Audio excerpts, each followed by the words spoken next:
Welcome to Cop Talk Media here on YouTube. I'm Dominick Izzo. And I'm Karen Bartuch. Thanks so much for joining us.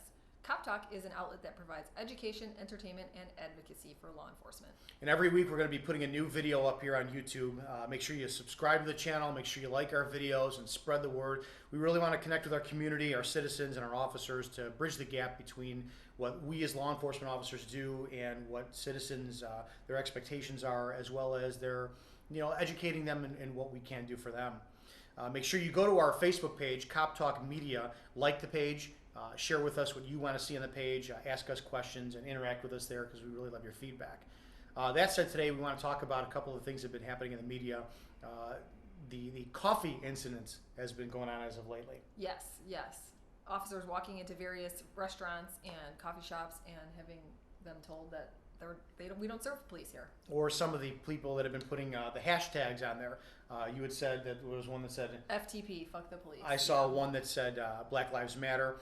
It's very frustrating as an officer to not share or not have the right of freedom of speech that citizens do.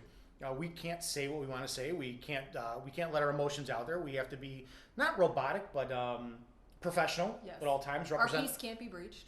Right, we cannot be alarmed and disturbed. Disorderly conduct does not affect us. But we also need to eat and drink. So. We do. So what would be your recommendation? Officers, some of us are passionate and we want to go in and we want to voice our opinion. If you were back in the role of admin, how would you, kind of counsel the troops and say, hey, you got to deal with this? Yeah, that's kind of a tough situation. I mean, it's probably an individual employee and their individual opinion. So really all you can do is go back to the store owner or manager and speak to them, and then I just wouldn't go to that place again. And we're seeing these people get fired. I mean, so there is a cause and effect of what's going on here, but it's it's discriminatory. It's having a bias about some group of people, and it could really be anything. It could be white people, it could be black people, and it just happens to be police. And I've said before too, I've said that whenever somebody labels the police, like when you get these the rallies going up and a specific officer does something, and then you get these people saying the police, that automatically puts us in a position of being in a collective group. So we are affected.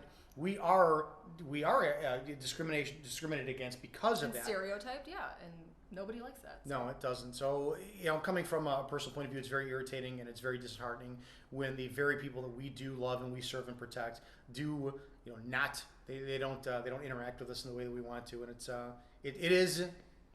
a pain in the butt, for lack of a better word. At least though, and then instead of getting spit in your food and you don't know about it, so at least you know. Right. So start bringing your own coffee to work. There's a bright side. Yeah, exactly. Do your best to go out there and and kind of make noise with the management and plead your case in a very professional way.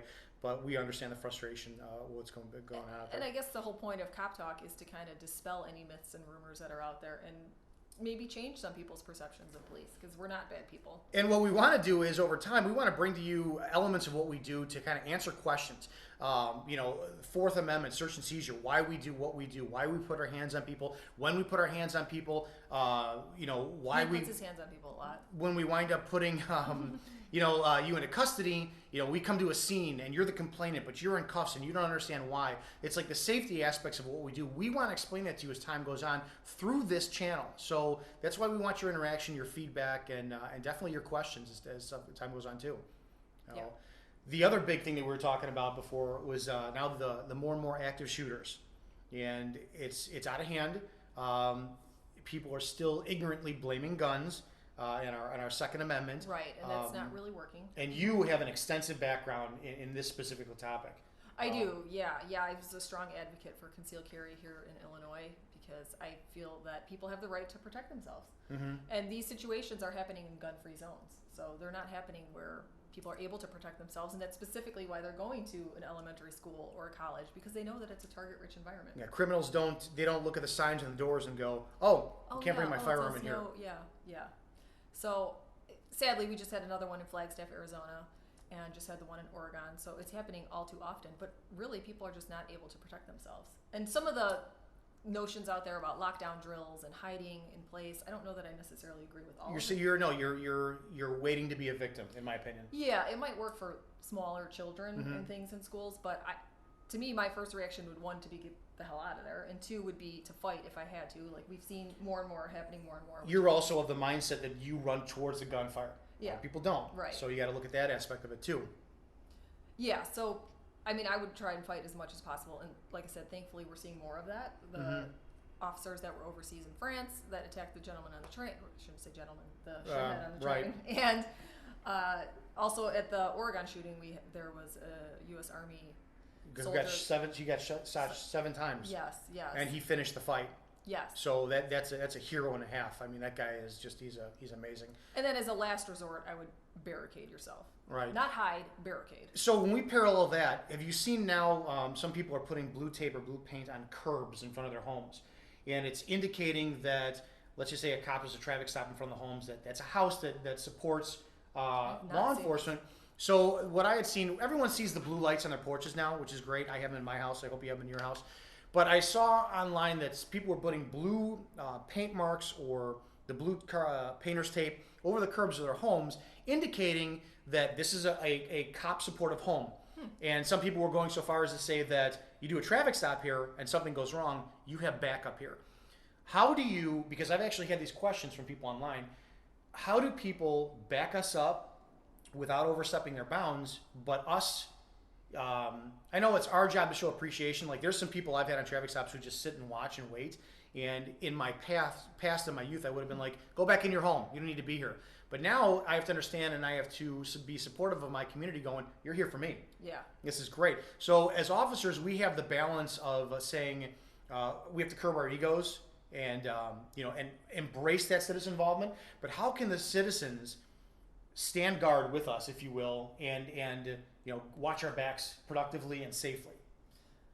Yeah, I haven't necessarily worked in communities that wanted to do that, so that'd be more. For background, I'm an active police officer, and Karen spent 10 years with the Chicago Police Department. Yes. So she knows her stuff inside and out, especially community relations, I would say, for people who don't like the police to a degree. Yeah. So I mean, I haven't heard of that tape being put on, or even the blue lights for that matter, but I do think that's an interesting concept, and it is good to know that people are out there and they want to do the right thing and they want to help. So let's just show your continued support. That's the best thing you could do. My view is, you know what, people are always welcome in any scene that we wind up or on. Keep a safe distance. Sure. If you want to film, go ahead and film. I've said it a million times. If you come within my 5 feet proximity, you got a camera in my face, and you don't move, you're going to get arrested. I don't know if that camera is a knife, because you've seen those credit card knives. I saw somebody on YouTube who made a gun out of paper. That's the dumbest. Or have you seen paper. The phone case that's a gun? That's the dumbest thing. Right. Someone's gonna get killed. So if you support us and you really want to get involved in the community and promote the police, by all means, you can be on scene. Keep it a safe distance. Let the police officer know why you're there. Don't distract them, because we can't divide our attention, or her. Don't distract us.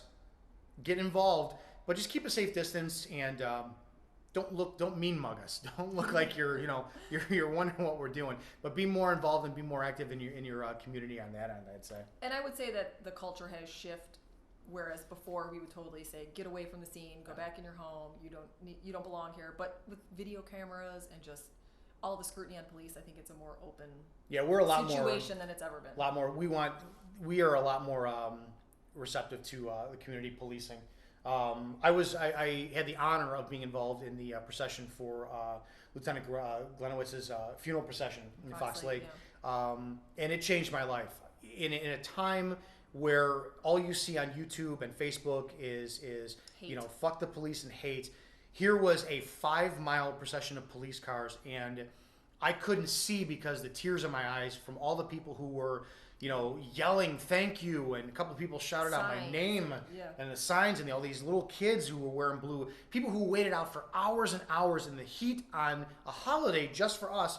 It was the most moving thing I'd ever been a part of. So his death was nowhere near in vain. He was heroic up until the very end. Yeah, it's a shame though that it takes an incident like that to see that community support. It does. So again, that's the goal of this channel, and what we want to bring to you is we want to bridge the gap of what we do and what you do, and how we can come together as a community, because the police are the community are the police, and that's really what it all boils down to.